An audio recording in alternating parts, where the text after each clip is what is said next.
In this video, we will demonstrate how the Interactive Parallelization Tool, or IPT for short, can be used to speed up a program running a molecular dynamics simulation. We will use parallelization with MPI and IPT to complete this process. MPI stands for Message Passing Interface and provides a framework for allowing processes running in parallel to communicate with one another. The code on the screen is a snippet from the function compute, which is our targeted region for parallelization. In this function, there's a couple for loops that are called to make calculations for each particle. This is a good candidate for parallelization because each call is independent of one another. Notice, however, there is reduction of the values PE and KE, which correspond to the potential and kinetic energy for the particles. This will need to be called out explicitly to IPT later.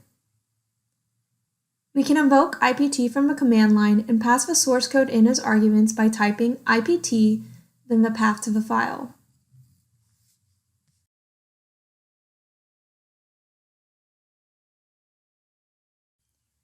In this example, we are using MPI for parallelization, so we will select option 1. Since our targeted region of parallelization is in compute, we will select option 2. There are many parallelization patterns we could choose from, but we will select option 1, which is for loop parallelization, because this best fits our need. Next, IPT will show the user possible for loops for parallelization. This is our targeted for loop, so we will tell IPT yes. We are storing data in array F and reducing variables PE and KE, so we will pick option 4. Array F is option 1, so we will select it. Option 2 better represents our actions, so we will select it. This is a 1D array, so we will select option 1. The size of this array is ND times NP.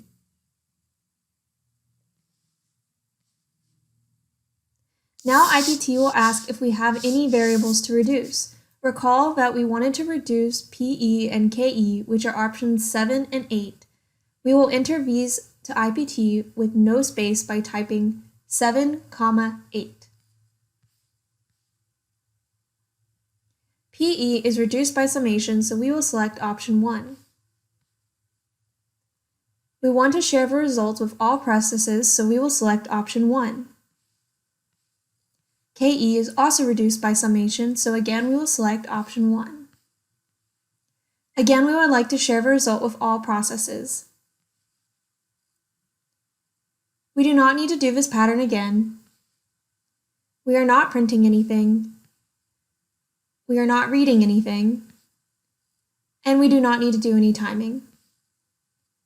Now that we have finished, IPT generates a source file called rosmdmpi.c.